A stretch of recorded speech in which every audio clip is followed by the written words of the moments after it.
much do you think this advanced operating environment is worth? Wait just 1 minute before you answer. Watch as Windows integrates Lotus 123 with Miami Vice. Now we can take this Ferrari and paste it right into Windows Right. Now how much do you think Microsoft Windows is worth? Don't answer. Wait until you see Windows Right and Windows Paint, and to listen to what else you get at no extra charge. The MS-DOS Executive, an appointment calendar, a card file, a notepad, a clock, a control panel, a terminal, a print spool, a RAM driver, and, can you believe it, Reversey. That's right, all these features in Reversey, all for just, how much did you guess? 500? 1,000? Even more? No, it's just $99. That's right. It's $99. It's an incredible value, but it's true. It's Windows from Microsoft. Order today. P.O. Box 286 DOS, except in Nebraska.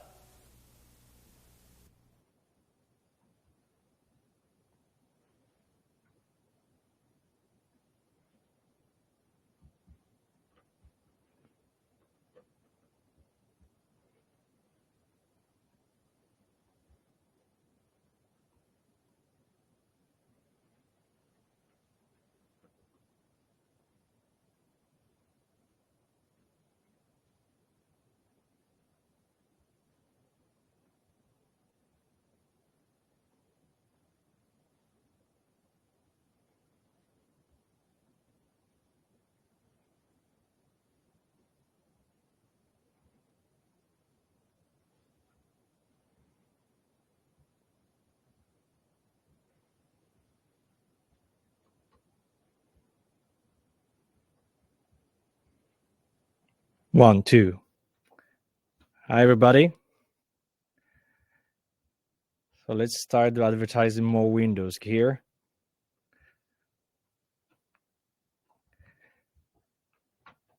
I apologize for not typical introduction, but when I was starting to prepare for this webinar, I decided to, just a little bit reverse and come back to the old times, because today's subject is the unlocking the power of the Linux-based backup.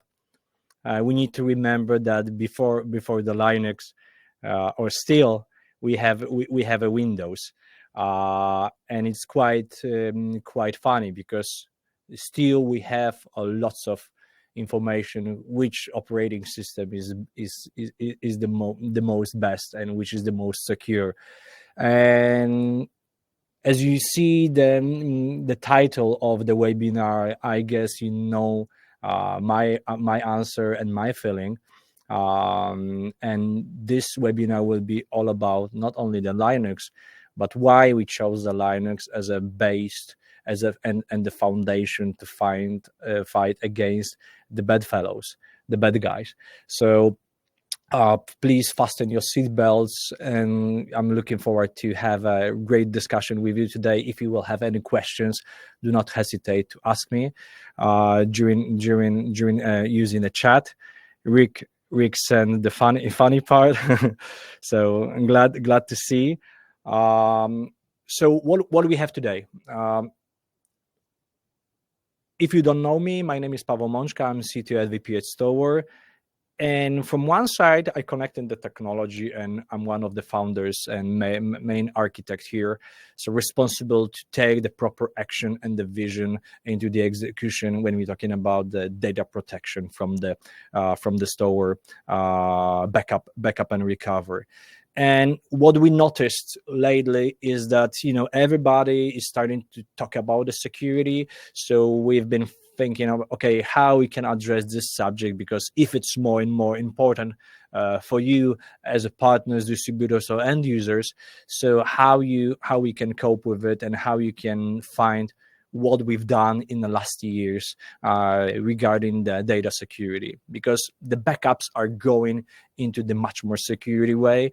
And it's really important, especially when we're talking about the ransomware itself, because ransomware do not only concentrate on the production itself, but we've seen more and more attacks related to the backup platforms itself. So let's see what we have it. I will try to be as as fast as strictly and fast as possible. So you should be with me about 20-25 minutes. But I'm a talky guy, so it's quite a challenge. So let's see. I'm not the person who always trying to say, hey, you need to be all the time aware, and after the corner you have somebody who would like to steal the most precious things, your money, etc. If we're talking about the IT companies, our fuel, a 21st century fuel, the most precious asset is the data. And what we've seen is that this is a, let's say, new modern world that everybody gets the attention, everybody gets the money, even from the ransomware as a service attacks, etc. So we have over 4,000 attacks every day. So these numbers are not good, and every 11 seconds we have a new organization that falls victims, and we've seen that the numbers are increasing drastically over and over again, year after year. And what is more, let's say, threatened is that the ransomware as a service gets good traction, and we have seen from our customers and speak with the business partners more and more attacks, dedicated, paid from the other companies to make the harmful thing for the other players. So the cyber attacks and the cyber security, need to be more and more implied into your company, into my company, or actually in most businesses that we are working on, and when we see that the business continuity is a key aspect.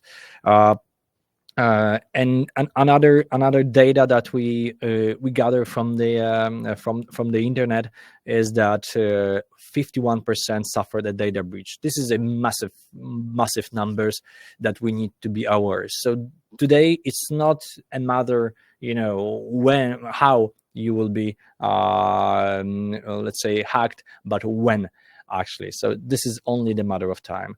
So the goal for the vendors such as Storware is to not, let's say, totally mitigate such as disaster or the attacks, but how we can cope with it and how we can, build the additional shield as a vendor to help you to achieve the proper restoration point with the proper RTO and RPO in the end. So the time will be matter, and the recovery point of objective will be also be important here.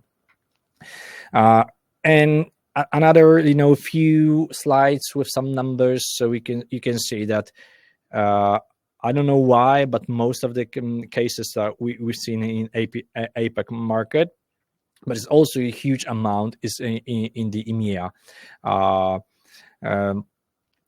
market. And I was seeking for many of the different data, and everywhere you can see the numbers are growing. So more insights. We can see that depends on the type of the industry. We've seen more and more attacks, especially on even bigger vendors. We have heard lots of big brands names in the last years that they were breached by the bedfellows. And of course, backup is the one of the answer. And I don't want to use the ransomware as buy more Storware, but just to influence you here and build the awareness that we need to take more time and take some advantage of building the new fences against the bedfellows. What is the biggest challenge is that nobody wants to right now go into the production itself. So the bedfellows noticed that there is no sense to go on each production system. Maybe it's better to go on a backup, because backup has it all. So if you have a proper data protection policy, you're supposed to grab all of the data into one space, and based on the the 3-2-1 rule, for sure you have some secondary copy of your production stored on a backup repository. So it's easier to go and affect the backup than to go into the production. So this is a huge challenge, not only for us, but for the whole backup in the industry, that we need to keep in mind and build, like I said, additional fences and look forward for the new functionality that they should need to be applied for each backup vendor. Like Arthur said, ransomware is a current cyber terrorist, fully sure. We're not talking about the small numbers. We're talking about the huge strength that they can use it not only for the business perspective, but also as a political weapon. So costs.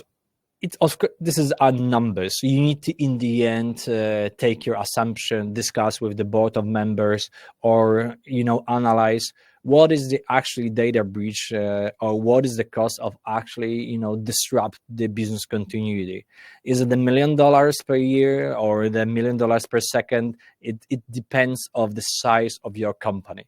I always, when I speak with a consultant, many business partners of the customers in the end, always saying, okay, guys, you need to segment your data, choose which one was the most precious one, build that additional, security layer here, and discuss with the founders of the board of members or CIOs, how much, what the RPO and RTO is supposed to be for this specific bunch of the data. So the segmentation will be one of the key reasons why you should do it.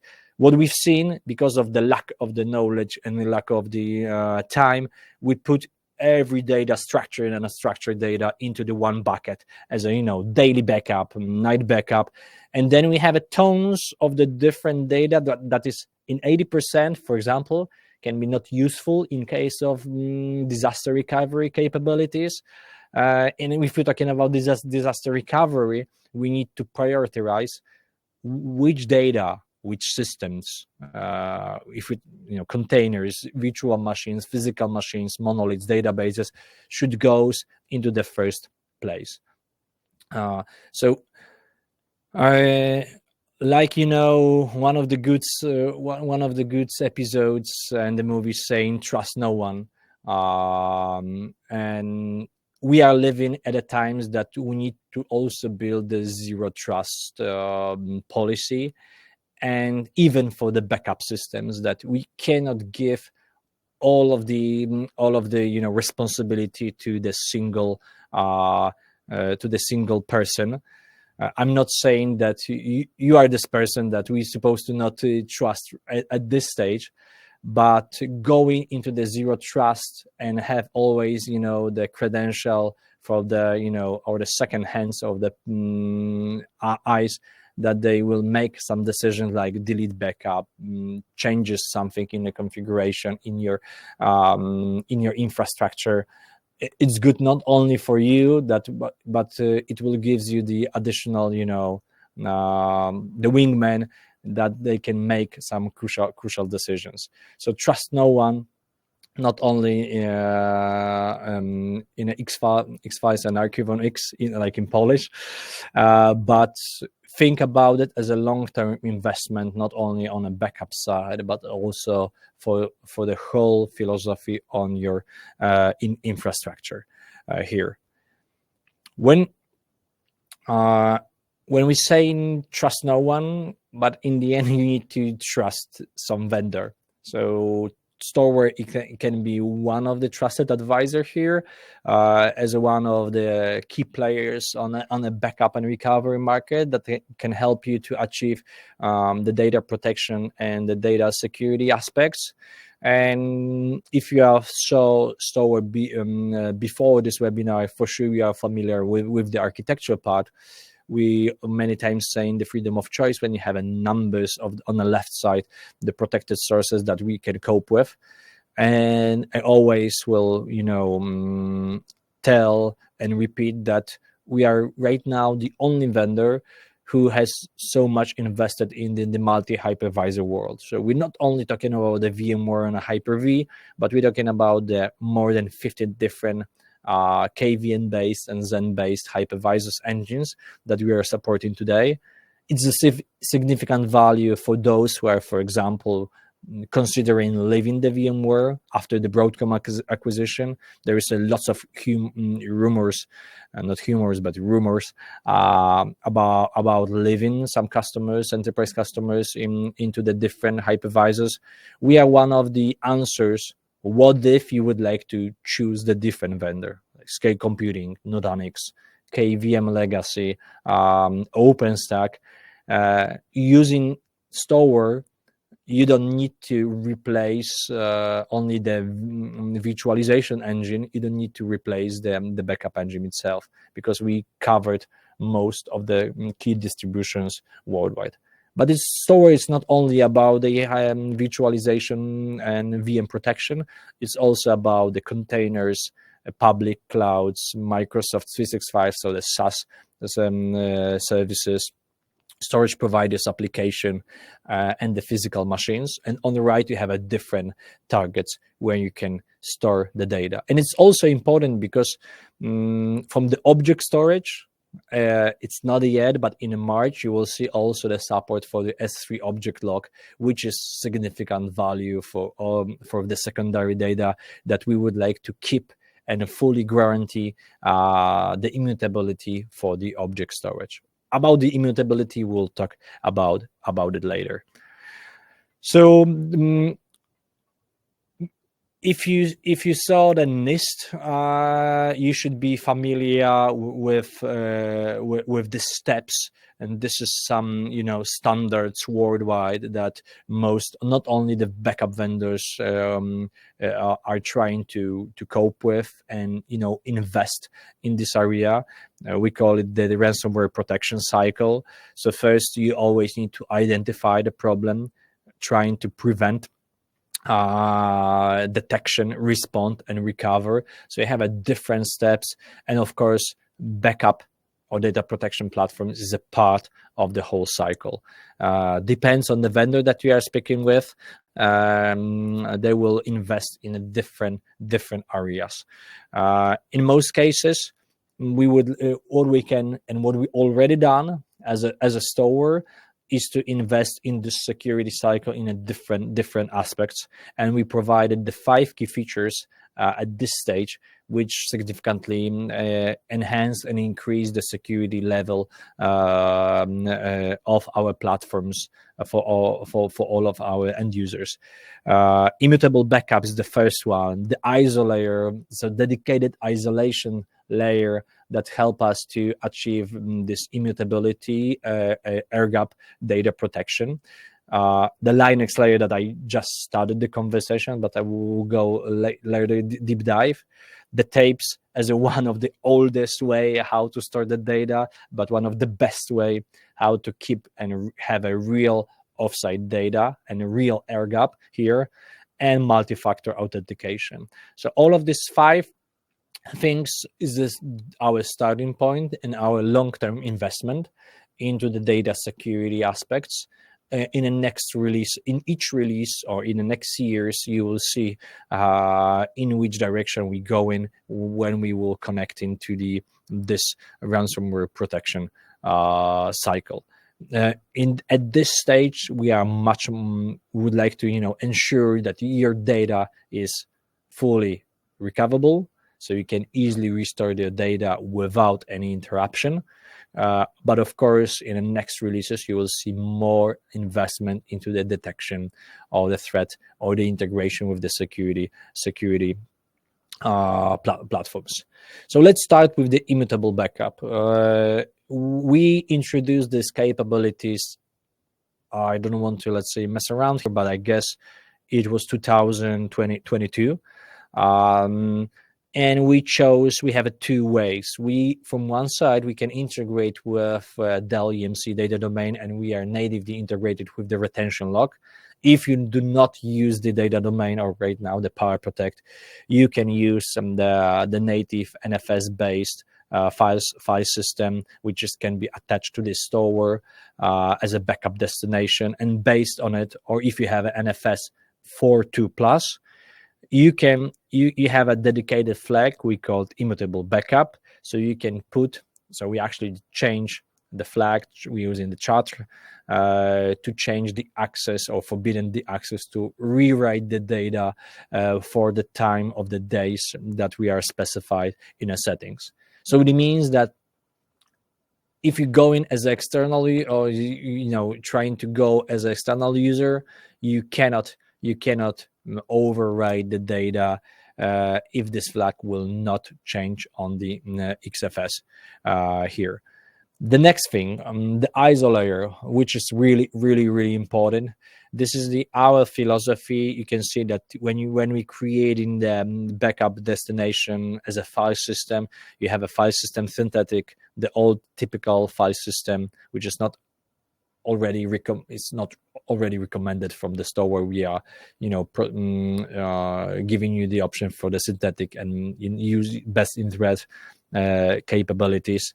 We integrate with the rubric manage volumes catalogic, and we build our own synthetic ISO layer with the synthetic. And what we added when we speak from the architectural point of view is that you need to build the dedicated storage server, and based on a XFS. We share in this NFS through it's the external storage which you are connecting to our node, and the connection between the network connection are only between the backup sessions. If we, let's say, for the most time between the nodes and the storage, we don't see the storage at all. This is the first iteration. We know that we need to do something more that to totally prevent the network connections. So it will be the version 2 of our, let's say, ISO layer philosophy.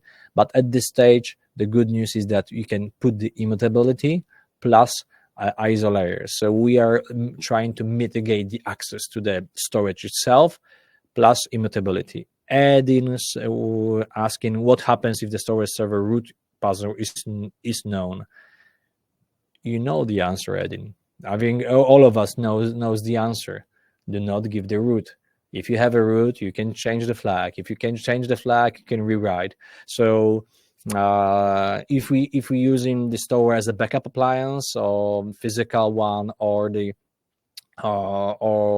let's say typical virtual machine, use the MFA and use additional prevention tools here to do not access the root. If you have a root, you can change anything here. So this immutability will not help you.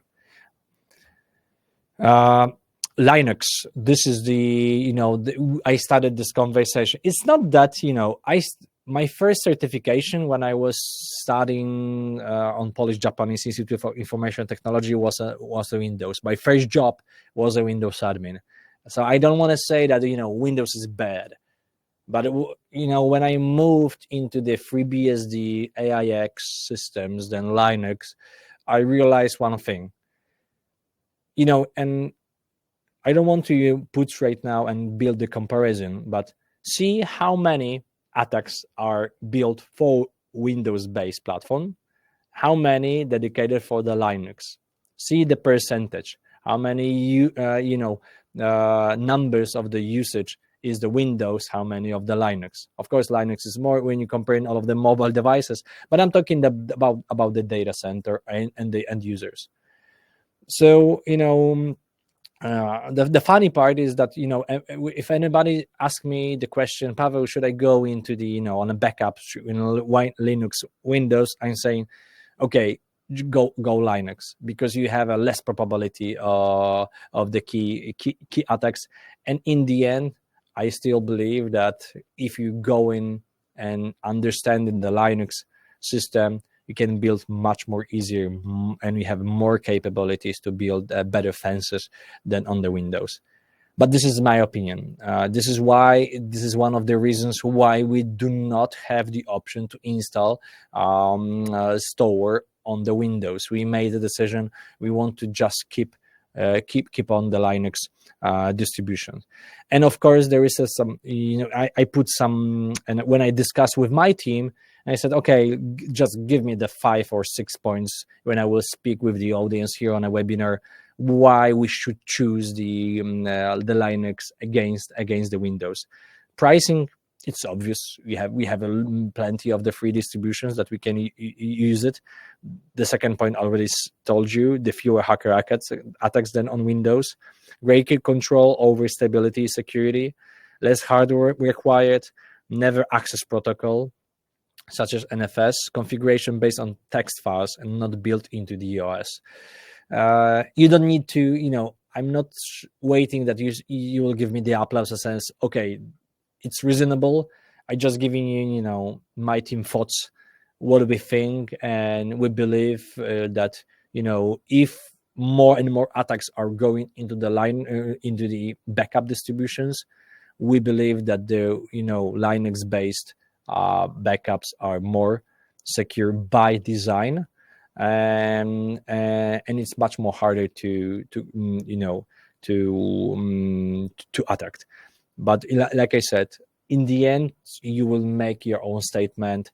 I don't want to destroy your believing or your favorites. I'm just sharing my thoughts here. Arthur asking, does Storware already covers Linux on IBM Power Platform? On KVMZ only. But the good news this year, we plan to go into the Ubuntu. I know it's not officially yet, but I'm just sharing the good knowledge that we made the statement, and the Ubuntu is on our roadmap. Tape pools. Team, tape is one of the oldest way how to store it, and again, many companies try to get rid of the tape sucks philosophy. Tape is for the dinosaurs. Tape will disappear like 5 or 6 or 10 times in the last 20 years. But what we've seen, more and more tapes are going into the market. The biggest tape companies are cloud providers. I got some numbers that there are thousands of the tape libraries purchasing for one of the biggest vendors each year. So the tape is has its own renaissance. Tape has right now are really in a good shape, and we have these from the LTO or from the IBM a huge roadmap and the investment for the future releases. We decided to, after near 10 years, because I believe that more and more customers will go into the object storage and have file system. I always, was a fan of the tape, but we didn't have never enough time to go into this space. We changed the direction last year. We added the tape. We call tape pools, so we can add all of the LTO tape. So most of the vendors that using the LTO, we using the generic SCSI driver on a Linux to make the things happen. So we can work with the single drive. We can work with the most of the libraries to support in it.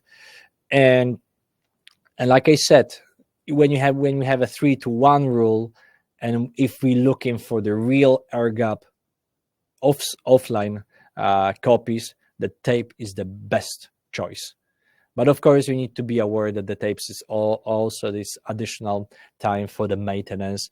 But if we connecting, but it's always like this, yes, the comfort versus security.